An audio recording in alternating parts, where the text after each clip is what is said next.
Funding for this program is provided in part by the Minnesota Arts and Cultural Heritage Fund and the citizens of Minnesota. Our Town, the show about Rochester, kicks off Black History Month with Wale Elegbede of the Rochester Branch of the NAACP. We also learn about a community project centered around sickle cell disease, and we find out more about the Family Services Meals on Wheels program and how to keep your houseplant alive this winter. All that coming up next on Our Town, the show about Rochester.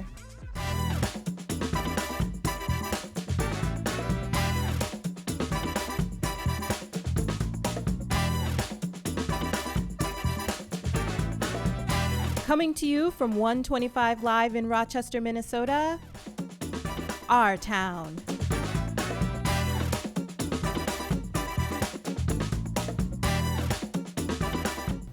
This month marks over 90 years since Dr. Carter G. Woodson first established an observance of Black history during the month of February. The national theme this year, set by the Association for the Study of African American Life and History, is centered around Black resistance. We are joined today by Wale Elegbede, president of the Rochester branch of the NAACP, here to tell us about this year's programming in our community in honor of Black History Month. Welcome back to Our Town, Wale. Always a pleasure. Can you just give us a little bit of an outline about what we can expect from this month's programming? Yeah, we have from the NAACP just a slew of events. So we are, where should I start? So last week, we started with a vigil to honor Tyree Nichols. Originally, that was not part of the programming, but it was important for us to take time just to honor his life before we went ahead with this additional program. And so that's what we did last week. This week we have a town hall on racial covenants. There's going to be a virtual story time for the kiddos. We have a Black Excellence symposium at the end of the month. And then also for art lovers, there's going to be a collaboration that we're doing with Art Head Symposium for people just to go and just to paint stuff. So again, lots of details, but I encourage people to check our website and also to check our Facebook page to learn more about all that we have going on. That's really exciting. It sounds like there's a little bit for everyone to get involved and engaged. Absolutely, and it's important, so sometimes, topics like racial covenants, maybe kind of a little bit heavy, right? And so how do we, balance it out where we have some of the heavy topics, but then we also have, things that are, more light, like, story time or even just the arts, The other thing that I think is important is a Destination Medical Center. We're going to have an update on that, and title is "What's Still in It for Me?" Because I know there have been questions in our community about how do we engage in Destination Medical Center, and so we're going to be sharing more about that. Great, wonderful. How do you think this year's programming is maybe different from other years, and how it already sounds like through all the different types of programming that you're offering, you're partnering with a lot of different folks in the community. Can you tell us a little bit about what those partnerships look like? Last year when we did this, we were in COVID, so it was really purely just all virtual. And I'm not sure about you, I want to get out of the office and see people, right? And so that was the general sentiment, is how do we sort of balance it out?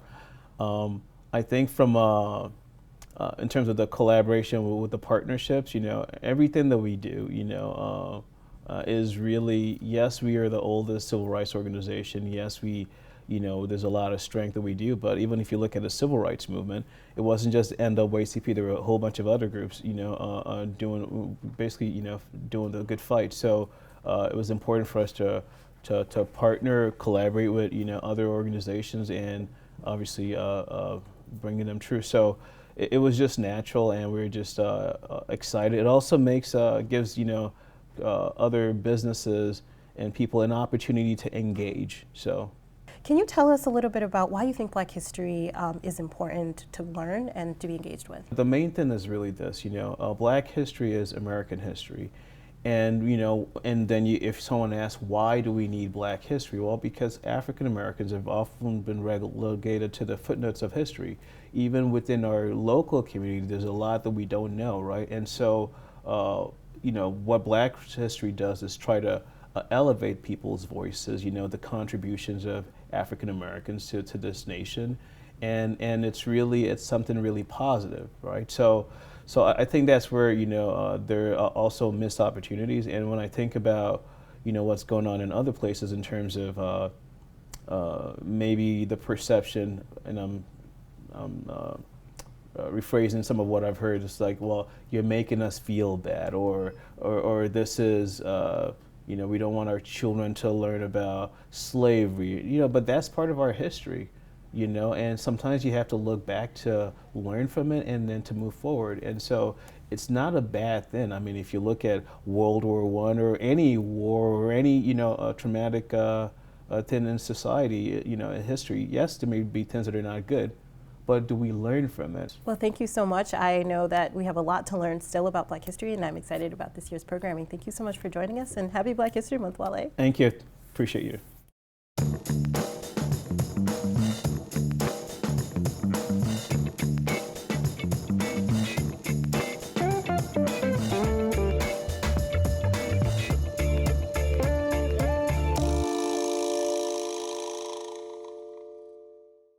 Be sure to stick around. We have much more coming your way on Our Town. Find out if you're a houseplant murderer as we head to Sargent's for some green thumb tips. We also learn about a new community project and a local Meals on Wheels program. But up first, we check out the oldest Dairy Queen in Minnesota in this week's Our Culture segment.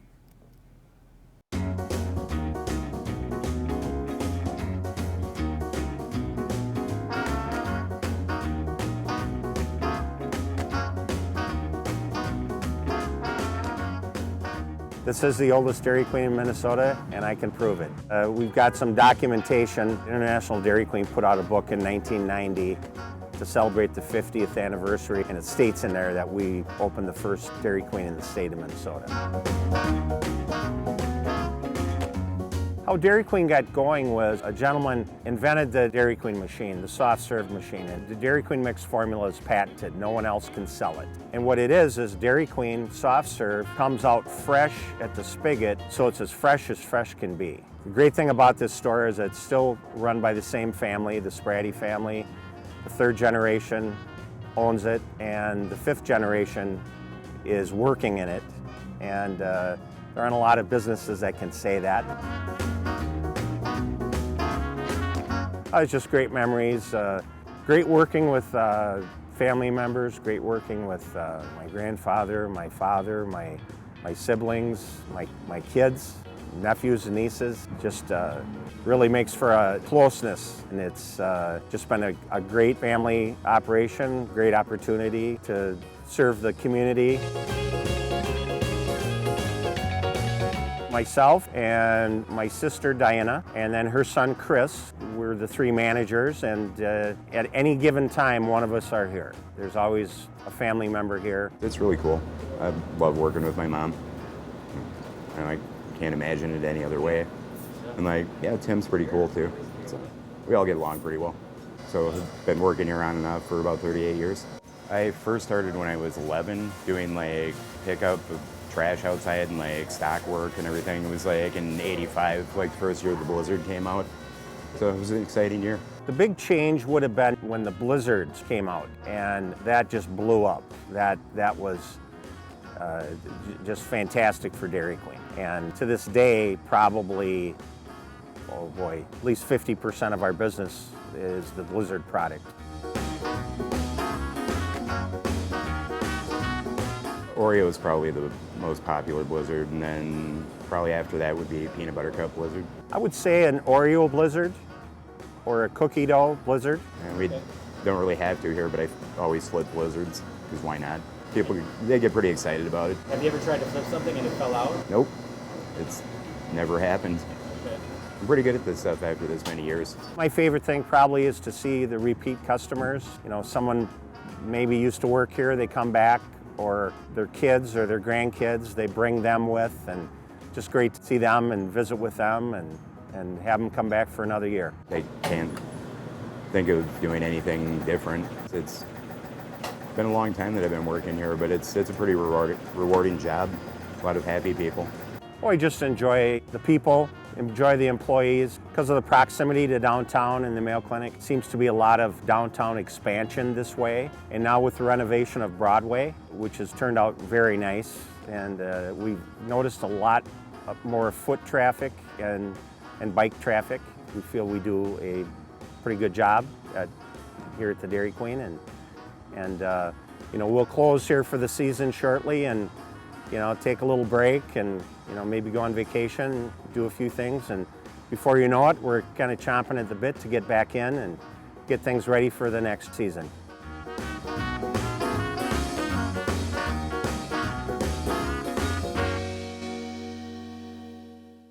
For more information about this story and other Our Town features, connect with us on Facebook, Twitter at KSMQ #OurTown, or ksmq.org/OurTown.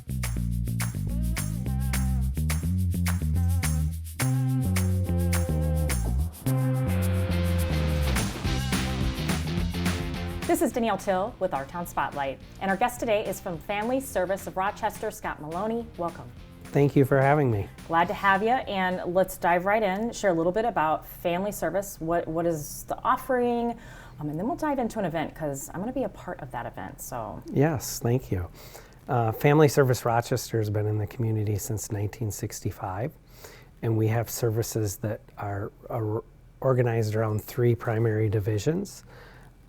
We have our Child Welfare Division, which consists of primarily a bunch of social workers that do work with families, ideally to prevent child abuse and neglect. Our second division is our Clinical Division, and it consists of therapists that operate out of one of our 2 locations, but we also have therapists that go into families' homes. And then we provide school-based therapy, and we have therapists in schools. And we are in Kenyon, Wanamingo, Cannon Falls, Lake City, Dover, Eota, Plainview, Elgin, Millville, Byron, Rochester, Casson, Manorville. wow, you're cranking out that list. Quite a few different school districts. And then our other division focuses on senior independence. And that is done through the delivery of Meals on Wheels, and we deliver about 35,000 meals a year with that program. And then we also have our handiworker and chore programs that provide non-medical support for seniors to remain living in their home. Now, these services are obviously greatly needed. There's not enough to go around. We need more of this in Rochester, and a way to sustain it is through events like the Denim and Diamond event that's coming up in March. Can you share a little bit more about that? Yeah, Denim and Diamonds is an event that we started a number of years ago to support Meals on Wheels. So all of our services are provided on a sliding fee scale, and so what that means is some of our consumers are paying little to nothing for a meal, whereas consumers that have the financial means are paying the full amount. Mm-hmm. And to provide our services on a sliding fee scale, it requires donations and fundraising. And so our Denim and Diamonds event this year is a gala type event. It has a casino theme to it, and we have some celebrity dealers. And we'll have live and silent auction and food and drinks. And we hope to raise a significant amount of money to support Meals on Wheels. Awesome. And it is, what is the date again? It's March 25th, Saturday, March 25th. And if anybody wants additional information, we'll have that available on our website to purchase tickets. That's perfect. I'm excited to participate well, as we're a dealer. excited to have you. Anything else you want to share? No, I just appreciate the opportunity to talk about Family Service Rochester. I still think we're one of the hidden gems in the community. We have about 150 employees, and we do stuff in about 12 different counties. And I think oftentimes the community just thinks of Meals on Wheels when they think of Family Service Rochester. Awesome. Thank you so much for being on the show, Scott. Well, thank you for having me. All right. This is Danielle Teal with Our Town Spotlight.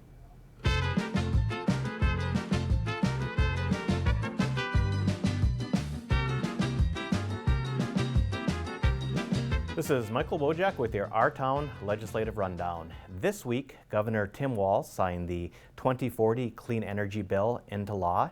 Now, this bill passed the House and Senate, but it was by an entirely partisan vote with all Democrats voting for it. And sometimes when that happens in government, you may feel that the minority party really doesn't have a say in policy, but I think we saw a good example this week of how that's maybe not the case. A new bill that's been introduced, Senate File 1171, actually goes back and takes a look at one of the questions that was raised by the Republican Party, and that is the question of nuclear reactors and new technology. And this proposed bill would fund a study looking into the possibility that new nuclear technologies might be worth reconsidering the moratorium in the state of Minnesota. This was something that was frequently raised during the discussion, but it was never part of the final bill that passed for clean energy. And we do understand that nuclear energy, despite all of its difficulties, does produce carbon-free electricity. So it's something that, even though the minority party didn't get what they initially wanted for, they had an opportunity to still influence policy, and we'll see if this becomes law as well. Also this week, local Olmsted County Commissioner Sheila Cascaden testified before the state on a bill that would substantially increase state aids to local governments. This is something that's seen a 20-year trend of decreasing, and what ultimately happens is between what we call LGA or local government aid and property taxes, that makes up the bulk of the shortfalls from other parts of government, and as you have less aid, you tend to see property taxes increase, and we've certainly seen that. The bill being proposed would increase aid to Olmsted County by about 57% and increase funds to the city of Rochester by about $2.5 million. Now, I did some quick math looking at what the property tax levy was this year, and that would be about a 2.5% decline. So not a huge number, but the reality is when you see property taxes going up in the city of Rochester, it has typically more to do with property values than it actually does with government spending at this point. Another bill moving in the State House, House File 3, deals with elections and election policy. This bill would create pre-registration for 16 and 17-year-olds. It would create a permanent absentee ballot status where you can just sign up to get an absentee ballot for every election. It would address voter intimidation, and it would also increase disclosure for third-party contributions to financial campaigns. And finally, in some fun but perhaps less consequential voting this week, MnDOT announced the names of snowplows that won its Popular Choice Awards. Governor Tim Walz tweeted that he was a fan of Blizzo, and you can't go wrong with that Minnesota icon. I, given my more nerdy roots, really appreciated "You're a Blizzard, Harry, but you can't win them all." This is Michael Wojcik, looking forward to catching you with our next Our Town Legislative Rundown.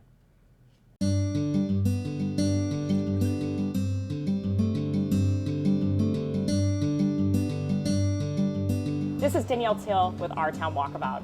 I'm at Sargent's Gardens and super pumped because it's my fave theme of the day, plants. I'm here with Libby and she is teaching a class. Can you share a little bit more about it and what you do? Yeah, so my name's Libby. I work here at Sargent's on 2nd. Love it here.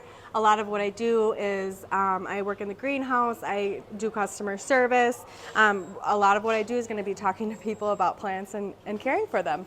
And plant murderers. And this is kind of a discussion thing, so if you guys have questions along the way, please ask. So you teach a class that really covers a first level of the basics, and then today is the second level. Share a little bit more about that. Yep, so today we're going to be really diving deep into pests, repotting, when to fertilize, when not to do things, and especially focusing on caring for houseplants in Minnesota, because we know it's going to be totally different from people who have houseplants that live in Florida. So we got a little bit different game here going on, and so we'll talk a lot about propagation and so many other things. Which I just recently did. I propagated a monstera, and it's exciting when they start propagating. Yes, it really is. Those roots, I love seeing those roots. You take it cutting and you're just like, okay, okay, when are you coming? Babies. Yeah. Okay. Give it a couple days, take our least expensive soil meter and stick it in there and see if it's dry or wet. Why do you think people are so engaged right now?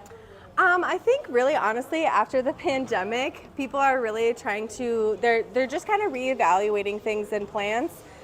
Bring us so much joy. It's just an innate that we are drawn to plants, and people are just really wanting to bring that nature inside. This is Danielle Teal with Our Town Walkabout. Can you go wrong with all the plant life in here? I don't think so.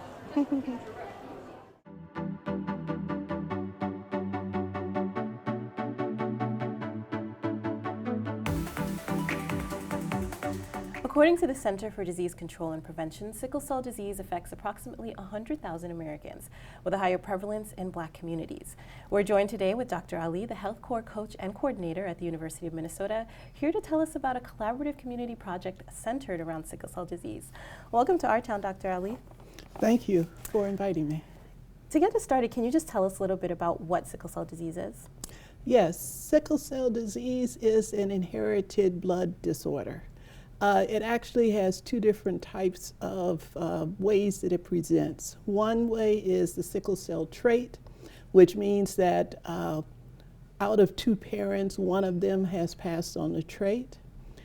The other way is the sickle cell disease itself, which means that the child that's born inherited it from both parents. And what inspired this project?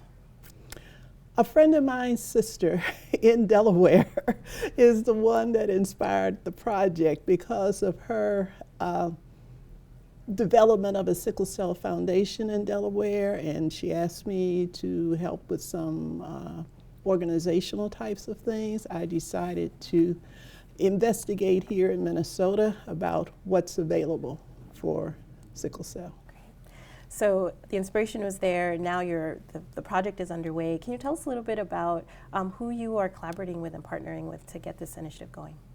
Yes, it is a very diverse partnership. First and foremost, we're with the Sickle Cell Foundation of Minnesota.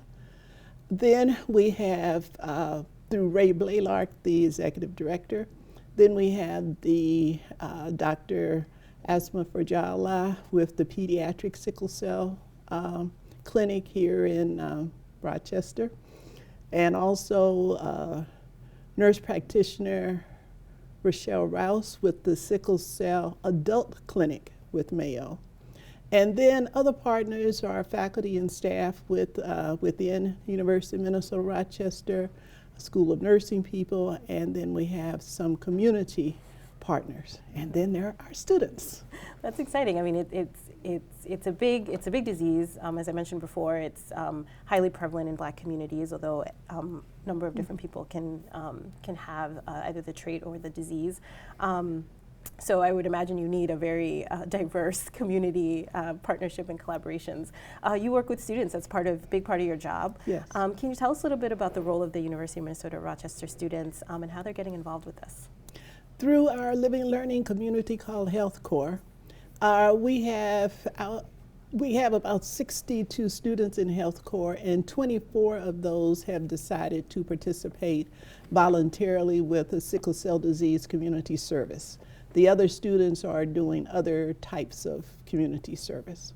So as part of this, the students have read numerous articles, heard presentations by speakers in the fall, and then they develop creative ideas that we are planning to turn into posters and flyers and we call those board displays and exhibits for our sickle cell community education program. Fantastic. What are some of the next steps as you're sort of thinking about the project moving forward? And then what support is it that you're looking at in terms of getting community support and things that you might need for this project? Our next steps for which we need community support and involvement there are several things. One is I'm actively seeking people in the arts community to help us to turn the creative ideas into actual posters, exhibits, and if anybody has access to a 3D printer, we would love to have communication with you because a couple of the ideas can turn into some really excellent exhibits. Also, we're looking for community people with PTAs and other organizations, particularly for students 5th through 12th grade, your middle school and high school students, 6th through 12th grade, because this is planned as a community education event. It's also educational. So we do expect and want students and parents to attend, and community college students. We also need people in the health professions who are also public health people, or they may have some other role in the health professions, the broad genre of health professions, to be part of this survey. Part of what's being done is by the students working with Dr. Asma Fowziyyah is to survey health professionals in Olmsted County to find out what types of services they can offer to patients with sickle cell. Wonderful. Well, that's very exciting. It's a big call out to a lot of different sectors of our community. How can people get involved? So if I'm an artist and I'm out there, a public health professional, how can I get connected to you and your students and the work that you're doing? The easiest, most direct way is to just email me, eali@r.umn.edu. That is the most direct way. Fantastic. Well, Yes. thank you so much for what you're doing, and we look forward to keeping up with your progress and maybe having you back on to share the outcomes of this project. Thank you. Thank you so much, Dr. Ali. All right. And thank you all for joining us today. I hope you learned a new thing or two about our community, and I'm also excited to check out a few of the Black History Month events we learned about today. For more wonderful content produced right here in Rochester, please be sure to check us out on Facebook and Twitter at #OurTown. I'm Nicole Fenoy-Amhara, host of Our Town, the show about Rochester. Be well and stay safe. We'll see you next week.